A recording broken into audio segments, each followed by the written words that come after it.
Saya punya teman, ini kisah nyata, saya berkali-kali ngisi ngaji di komunitas ulama.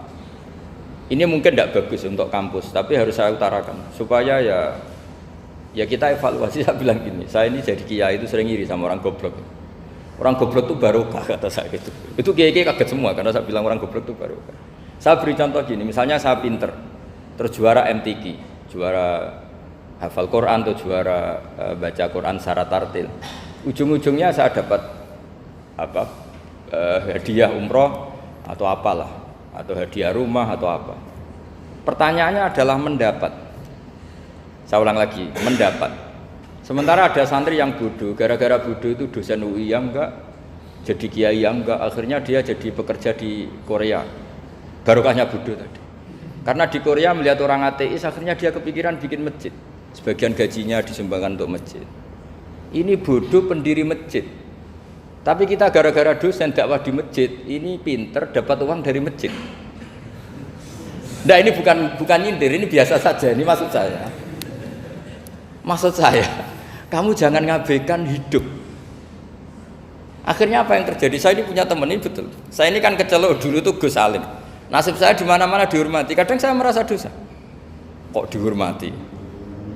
Saya punya teman, dulu gobloknya minta ampun, sekolah sekelas sama saya. Gobloknya, soalnya gobloknya disepakati sudah. Ya, goblok mujma'alah kira-kira. Singkat cerita dia itu hidup di pedalaman Kalimantan sekitar tahun 92.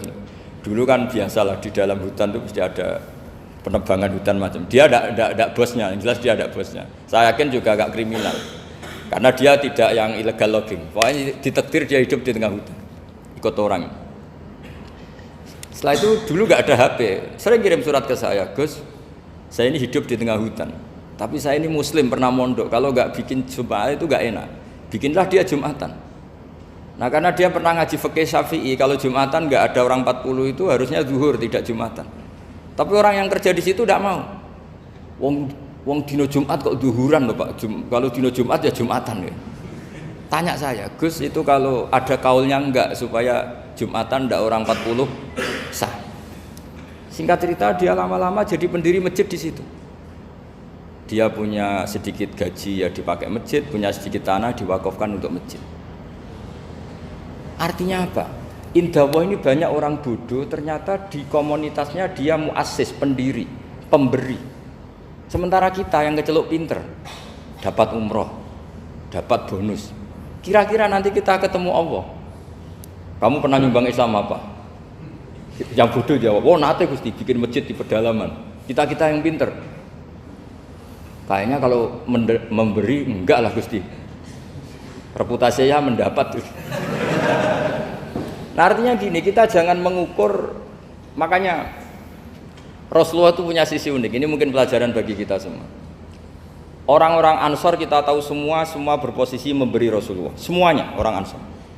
Ngasih rumah, ngasih tanah. Bahkan bukan sekedar ngasih Rasulullah, ngasih sahabat-sahabat yang dibawa Rasulullah, yaitu orang Muhajirin. Ketika Nabi mengalami sekian kemenangan, futuhat, Nabi bagi-bagi harta itu orang Ansor gak dikasih, sama sekali gak dikasih. Sehingga terprovokasi sebagian, ya tentu sebagian yang muda-muda. Masyhur itu, yang terprovokasi yang muda-muda. Ini pelajaran bagi kita. Wah, ini Rasulullah Muhammad mulai tidak fair, yang dikasih orang-orang kafir Quraisy yang barusan masuk Islam. Paling Nabi karena jenenge tonggo, sawak dewi kan kenalan anyar gitu. Jadi dimenangkan sing tonggo, yaitu orang-orang kafir Quraisy yang sekarang baru masuk Islam. Singkat cerita akhirnya Nabi dengar gosip itu, bahwa Nabi dikomentari mulai tidak adil karena memprioritaskan orang-orang Quraisy yang notabene adalah keluarga Nabi, tetangga Nabi, kampung halaman Nabi.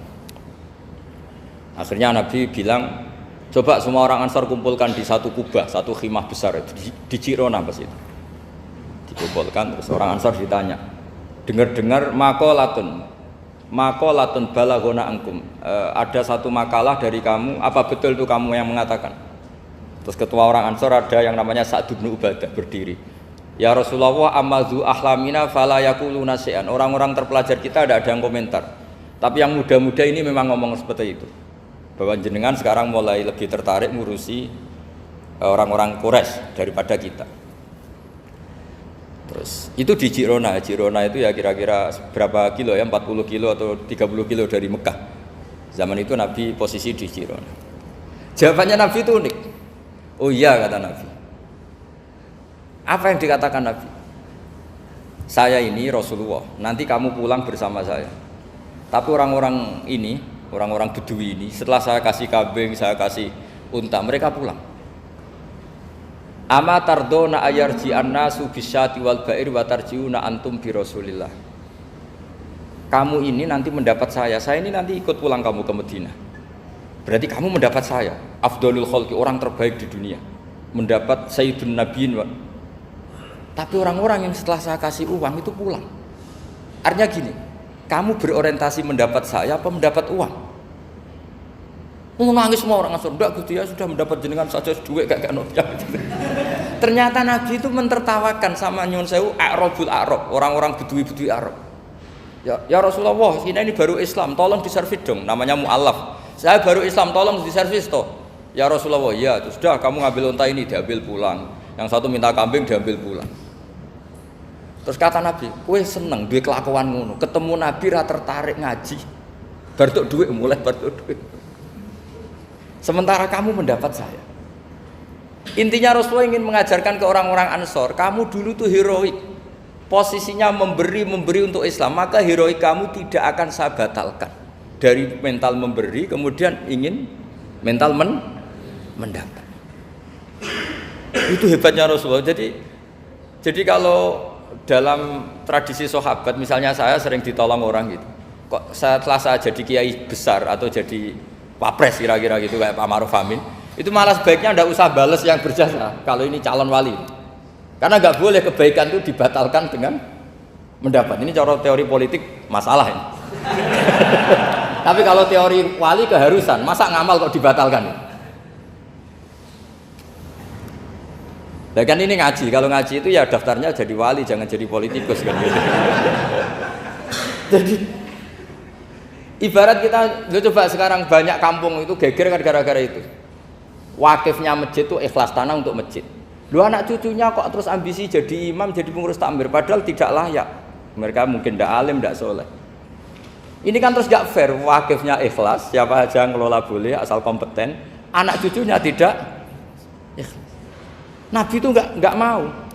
Jika masyhur itu orang Ansor itu ketika Nabi menawarkan, kita sekarang sudah futuhat, apa harta yang kamu kasihkan muhajirin tak kembalikan, sekarang negara mampu. Tidak ya Rasulullah, kita tidak akan mengambil sesuatu yang sudah kasihkan lillahi ta'ala.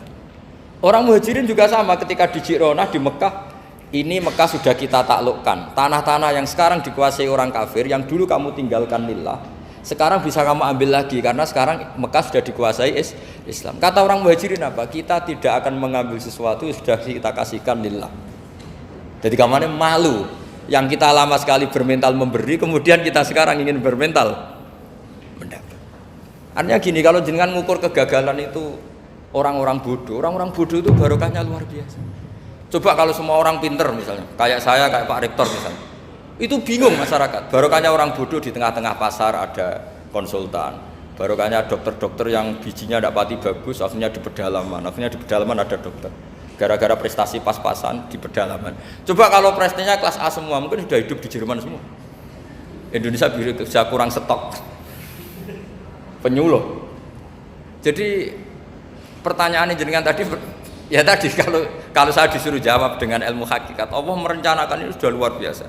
Harus digawe pinter, setengah goblok. Ini semuanya kalau ilallah wa fillah itu semuanya barokah. Karena tadi nggak bisa bayangkan. Andai kan tidak ada santri sing rapati pinter, itu di pedalaman Kalimantan itu tidak ada yang jadi dai. Oh kalau pinter nggak mau, pasti nggak mau. Barokahnya goblok tadi. Sampai saya ini tahadus bin nikmat. Sampai mereka bilang gini, sekarang kan ada telepon, sering telepon saya, Gus, jenengan jangan mati dulu. Karena kalau jenengan mati kita jadi kiai juga selesai. Karena mereka tuh nggak pinter tapi jadi kiai di Papua, di pedalaman mana-mana. Itu kalau ditanya halal haram sudah tidak bisa. Mau ngerti nak sholat itu madem mulon itu aja. Jadi setiap ada pertanyaan hukum mesti telepon saya. Kadang tamunya nunggu, Gus jawab saiki mati nak rapo jawab. Karena tamunya nunggu. Ya karena tadi dulu di pondok gak pinter, misalnya tahu hanya gini dok, perempuan kalau datang bulan gak boleh sholat. Dia gak tahu detail-detailnya, misalnya ada perempuan yang mustahadah, berhari-hari selalu keluar darah berbulan-bulan. Nah ngajinya belum sampai sana. Kalau kita kan sampai sana. Oh gini, kalau adatnya perempuan tadi hanya 6 hari haid, maka yang 7 berikutnya namanya mustahadah. Sudah mulai sholat, mulai puasa normal karena ini penyakit, bukan kategori haid.